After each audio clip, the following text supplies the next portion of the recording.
पंचदेव प्रार्थना एक शक्तिशाली मंत्र है। प्रातःकाल सच्चे मन से इसे सुनने से जीवन के सभी दुख तुरंत दूर होने लगते हैं। पंचदेव प्रार्थना को प्रतिदिन सुनने से जीवन के असंभव कार्य भी संभव हो जाते हैं। तो आइए सुनते हैं यह पंचदेव प्रार्थना। गजाननं भूतगणादिसेवितं कपित्थजम्बूफलचारुभक्षणम् उमासुतं शोकविनाशकारकम् नमामि विघ्नेश्वरपादपङ्कजम्। कर्पूरगौरं करुणावतारं संसारसारं भुजगेन्द्रहारं सदा वसन्तं हृदयारविन्दे भवं भवानी सहितं नमामि। शान्ताकारं भुजगशयनं पद्मनाभं सुरेशं विश्वाधारं गगनसदृशं मेघवर्णं शुभांगं लक्ष्मीकान्तं कमलनयनं योगिभिर्ध्यानगम्यं वन्दे विष्णु भवभयहरं सर्वलोकैकनाथम्।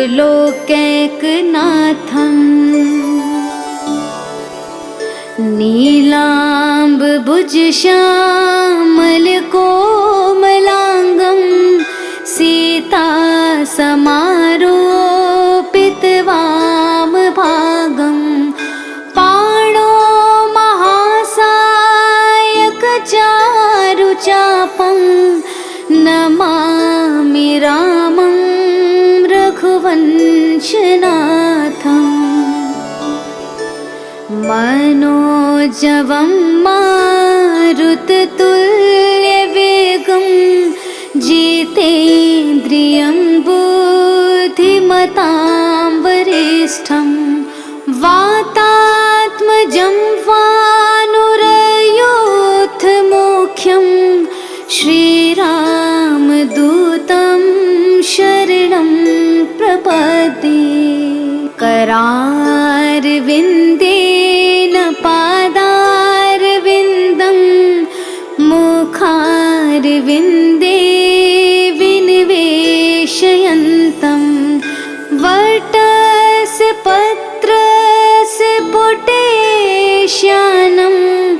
बालं मुकुन्दं मनसा स्मरामि।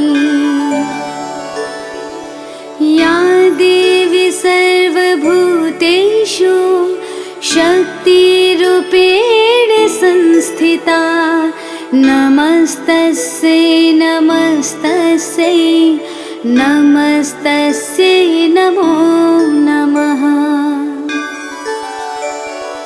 नीलाञ्जनासमाभासं रविपुत्रं यमाग्रजं छायामार्तण्डसम्भुतं तं नमामि शनैश्चरम्। गजाननं भूतगणादिसेवितं कपित्थजम्बूफलचारुभक्षणम् उमासुतं शोकविनाशकारकम् नमामि विघ्नेश्वरपादपङ्कजम्। कर्पूरगौरं करुणावतारं संसारसारं भुजगेन्द्रहारं सदा वसन्त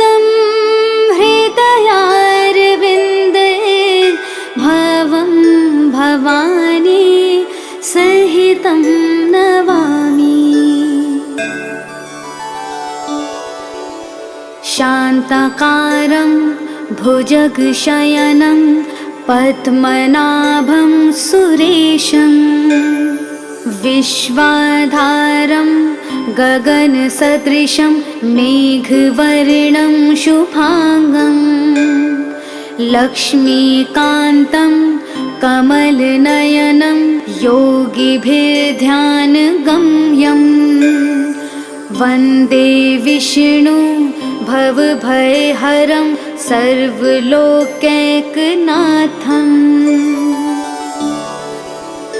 नीलाम्बुजश्यामलकोमलाङ्गं सीतासमारोपितवामभागं पाणो महासायकचारुचापं नमामि रामं रघुवंशनाथम्। मनोजवं मारुततुल्यवेगं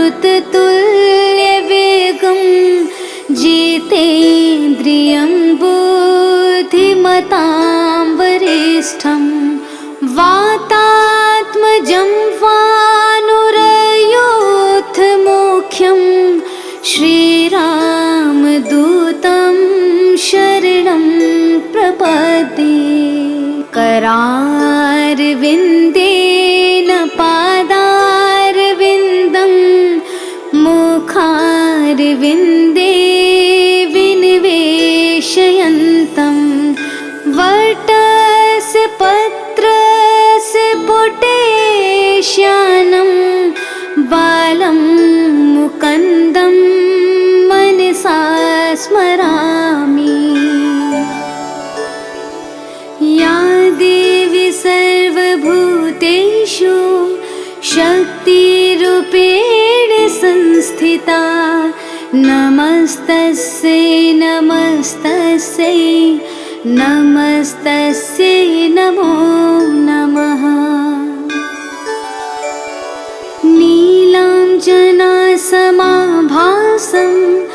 रविपुत्रं यमाग्रजं छायामार्तण्डसम्भुतं तं नमामि शनैश्चरम्।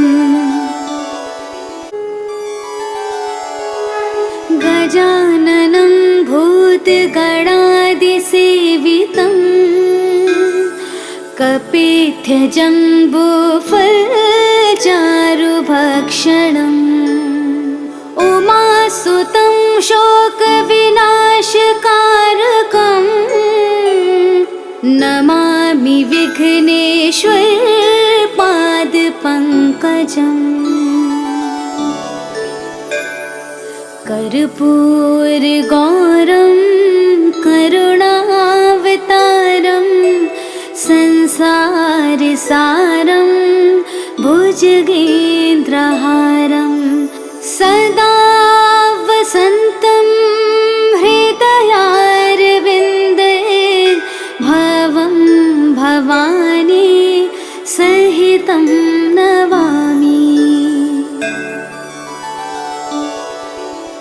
शान्ताकारं भुजगशयनं पद्मनाभं सुरेशं विश्वाधारं गगनसदृशं मेघवर्णं शुभांगं लक्ष्मीकान्तं कमलनयनं योगिभिर्ध्यानगम्यं वन्दे विष्णु भवभयहरं सर्वलोकैकनाथम्।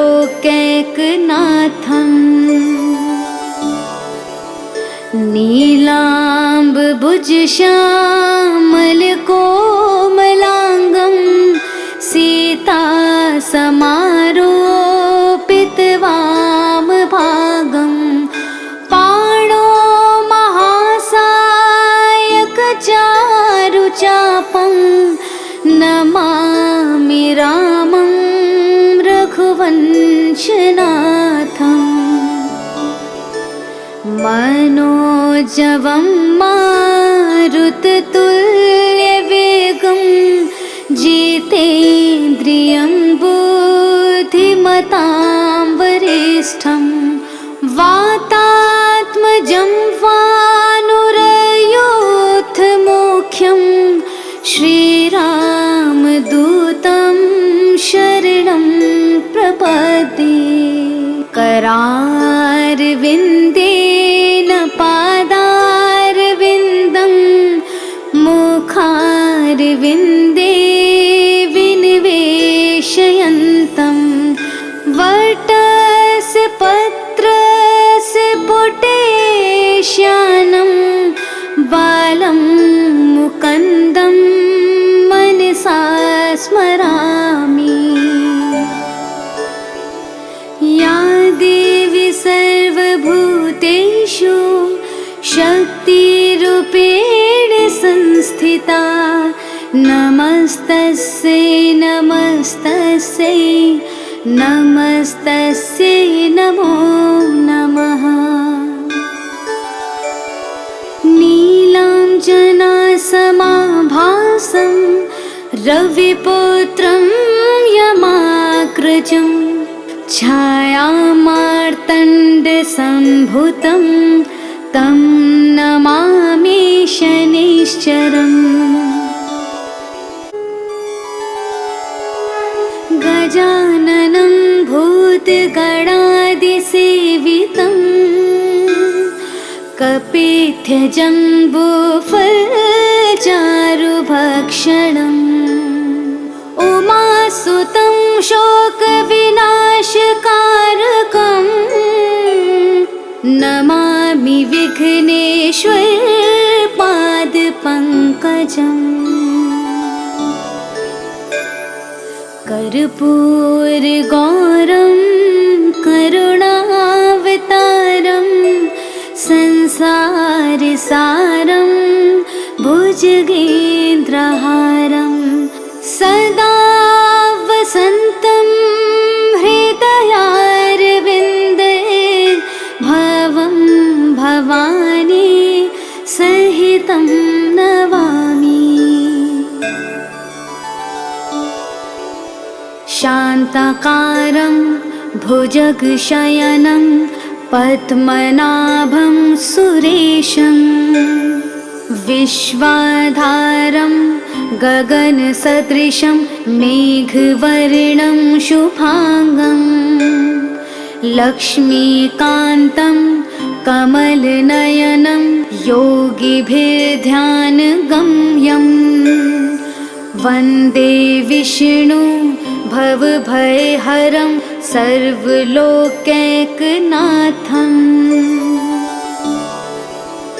नीलाम्बुजश्यामलकोमलाङ्गं सीतासमारोपितवामभागं पाणो महासायकचारुचापं नमामि रामं रघुवंशनाथम्।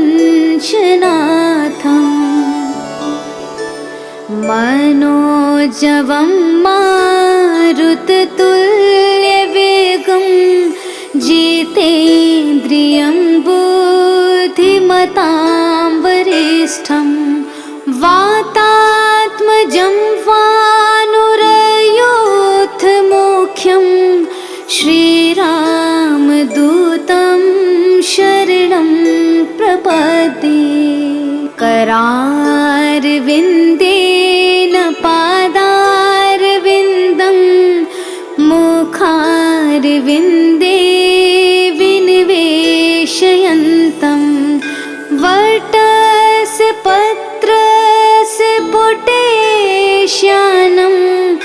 बालं मुकुन्दं मनसा स्मरामि।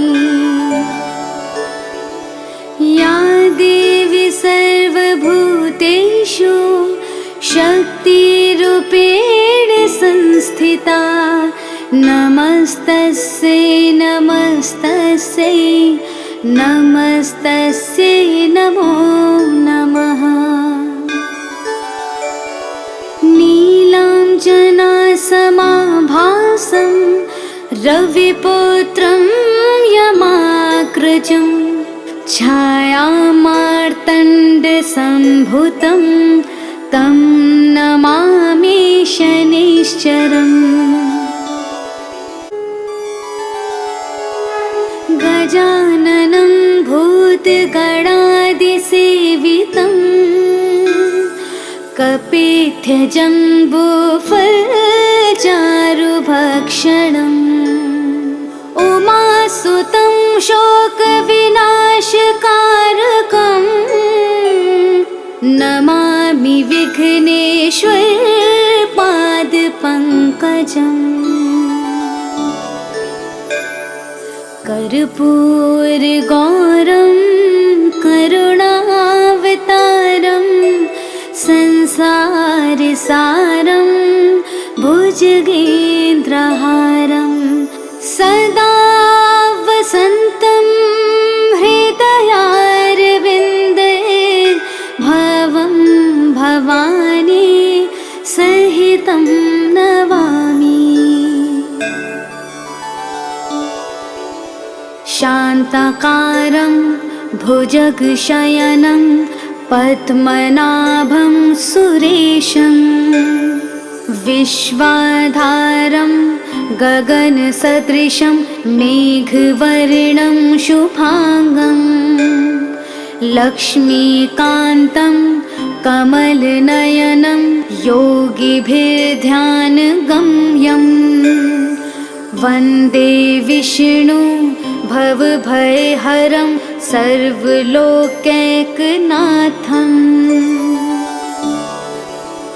नीलाम्बुजश्यामलकोमलाङ्गं सीतासमारोपितवामभागं पाणो महासायकचारुचापं नमामि रामं रघुवंशनाथम्। मनोजवं मारुततुल्यवेगं जितेन्द्रियं बुद्धिमतां वरिष्ठं वातात्मजं वानुरयूथमुख्यं श्रीरामदूतं शरणं प्रपद्ये। करारविन्देन पादारविन्दं मुखारविन्दे विनिवेशयन्तं वटस्य पत्रस्य पुटेश्यानं बालं मुकुन्दं मनसा स्मरामि। या देवी सर्वभूतेषु शक्तिरूपेण संस्थिता नमस्तस्यै नमस्तस्यै नमस्तस्यै नमो नमः। नीलाञ्जनासमाभासं रविपुत्रं यमाग्रजं छायामार्तण्डसम्भुतं तं नमामि शनैश्चरम्। गजाननं भूतगणादिसेवितं कपित्थजम्बूफलचारुभक्षणम् उमासुतं शोकविनाशकारकं नमामि विघ्नेश्वरपादपङ्कजम्। कर्पूरगौरं करुणावतारं संसारसारं भुजगेन्द्रहारं सदा वसन्तं हृदयारविन्दे भवं भवानी सहितं सहितं नमामि। शान्ताकारं भुजगशयनं पद्मनाभं सुरेशं विश्वाधारं गगनसदृशं मेघवर्णं शुभांगं लक्ष्मीकान्तं कमलनयनं योगिभिर्ध्यानगम्यं वन्दे विष्णु भवभयहरं सर्वलोकैकनाथम्।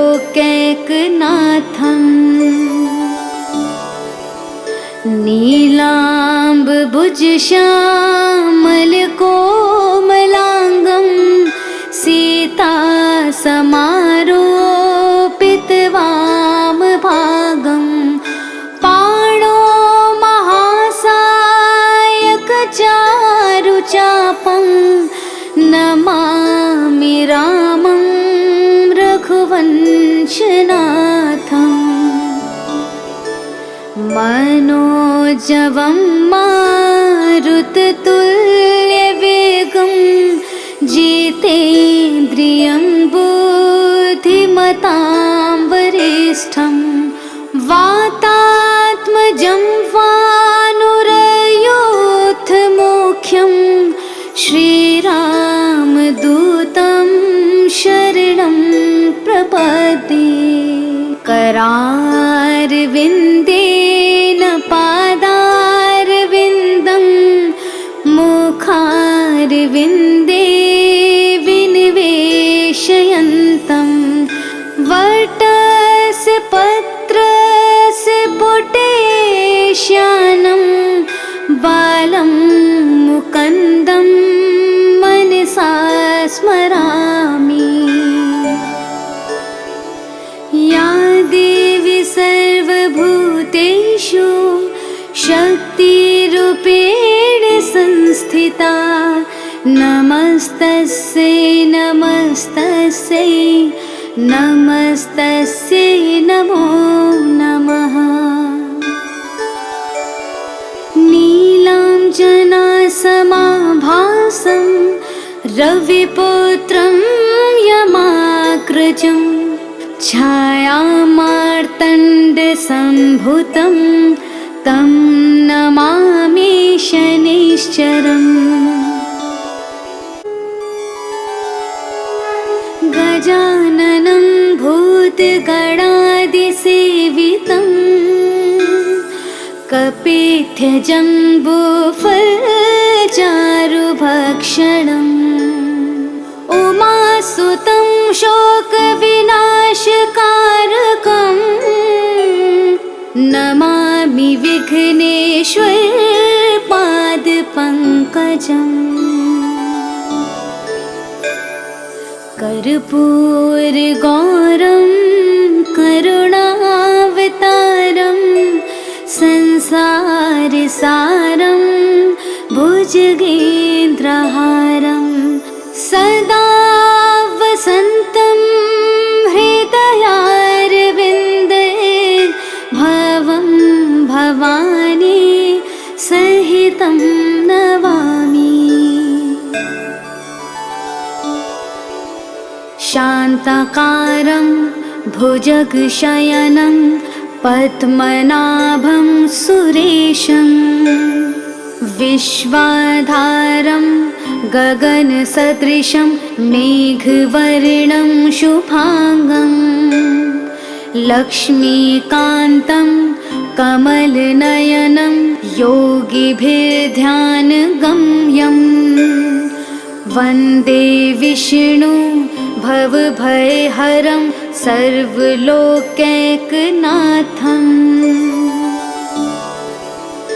नीलाम्बुजश्यामलकोमलाङ्गं सीतासमारोपितवामभागं पाणो महासायकचारुचापं नमामि रामं रघुवंशनाथम्।